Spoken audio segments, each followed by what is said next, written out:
Welcome to Wealth Wednesday. May, I'm so excited to have you here. Just the amount of work you've done in establishing yourself as an emerging fund manager and building J20 Ventures, which is a millennial and Gen Z focused venture fund investing in consumer.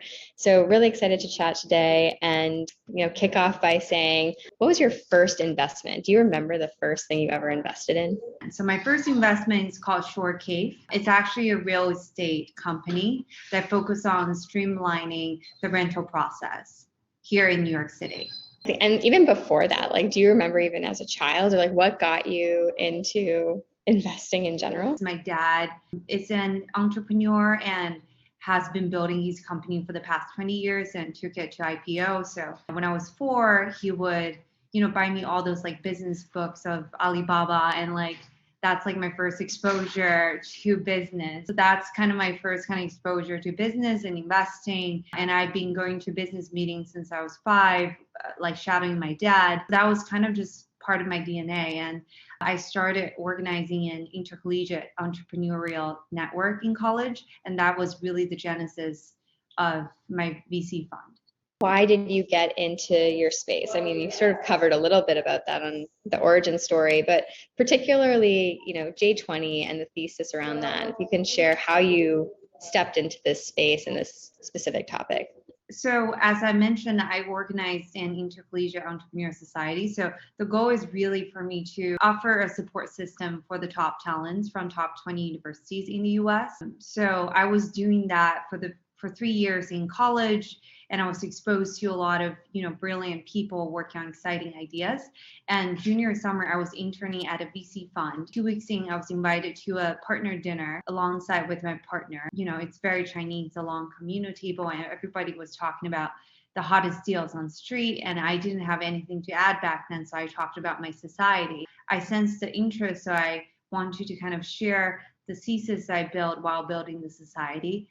So I started to see this trend in vertically integrated commerce in the US. So 7 years back, when Warby Parker and Casper were still up and rising, I wanted to back really similar companies across verticals in the US. And where I really see the opportunities and value is to really back the best founders early on who are working on the next wave of consumer brands in the US. Once the companies mature to growth stage, bring them back to Asian markets. And so what role do you play in the wealth space, and why do you think that's important? I think by participating in, VC and being a VC emerging fund manager, I see VC as a high-risk asset available for more and more people. So in the past, it has been a really a rare kind of asset class for the ultra wealthy. But I think by making the process by making the fundraising process more available to more people and having more, opportunities to invest in VC funds, now it has become a more democratic asset class for more, the public in general. So I think by opening up more investment opportunity through network, through organized organizations like funds, we are opening up more opportunities for wealth creation for more people. And specifically, I absolutely love what you're building with this group, because I think we need more check writers we need more female check writers in general, and we need more community for female to organize themselves to learn how to manage wealth, how to grow wealth, and be part of the movement in general. Any advice you would give for women getting started or, looking to write their first check? That's actually a terrific question. So my experiences with investing has been from a privileged position because I started out as a fund manager. So you're kind of naturally looped into so many networks that are only available for fund managers. The kind of access you have is very different where if you start out as a female angel investor, where you have to kind of build your network, build your credibility from scratch. So I think to participate in network like this, to really plug into more networks that allows you to have more deal flow, to practice, to see more things, and to build your own thesis around it. I think that's key before you jump into making your first investment.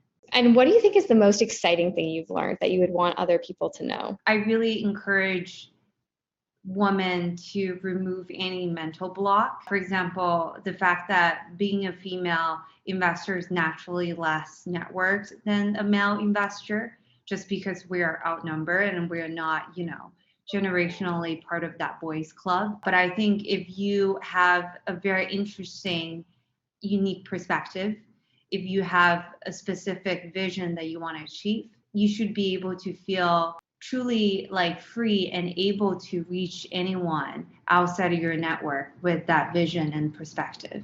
So I would say remove any mental block that you have and really just get out there and make it happen.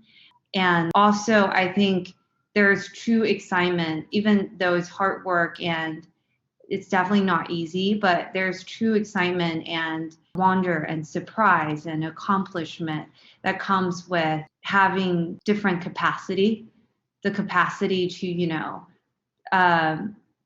provide, different value adds, the capacity to support the best founders and really helping the best founders to achieve their vision. It's something truly exciting. And the business building part of the VC fund is also tremendous. And definitely I would recommend to experience if you're up for it. So I think really just to believe in yourself and achieve your potential, leverage your network, leverage your female network. Yeah. And I think, good things will come your way. What are some of the things you would say to somebody getting started or thinking about getting started to get them over the hump? Because we definitely need more emerging female fund managers. I think that would be great to hear your perspective.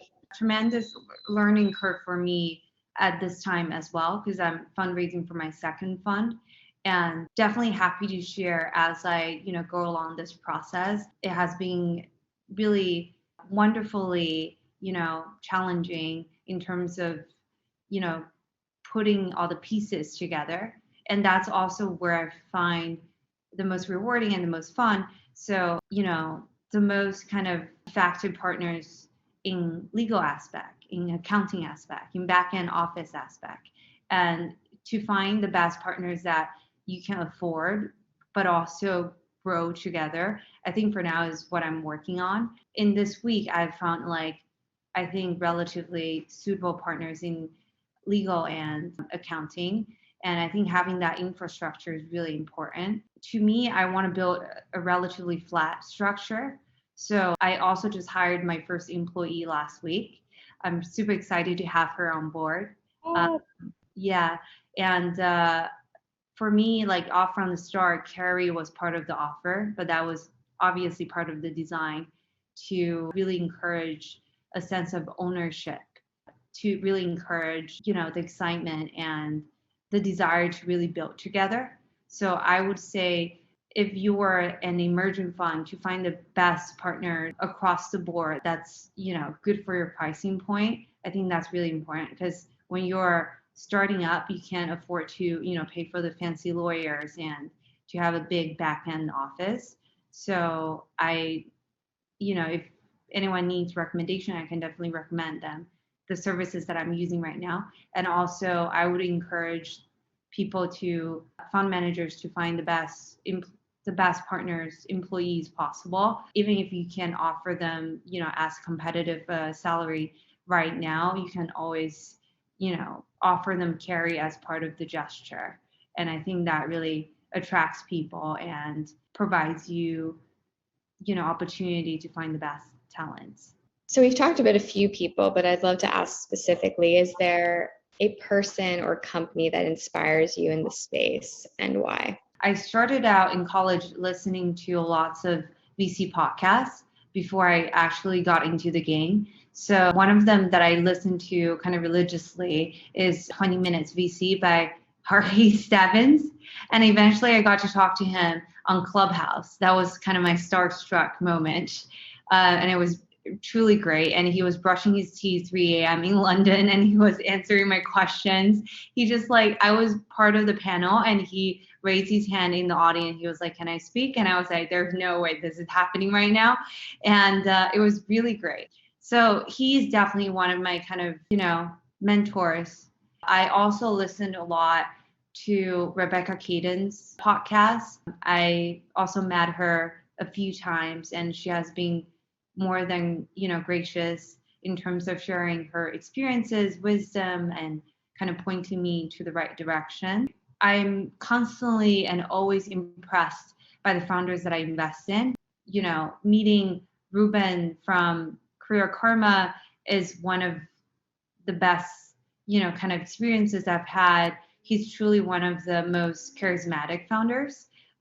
First gen college, first gen breaking to banking, first gen breaking to tech. He's kind of commitment to perform manifests across categories and areas in his life, whether he's playing cello, running, or, somehow finding the way to rent the office next to Twitter.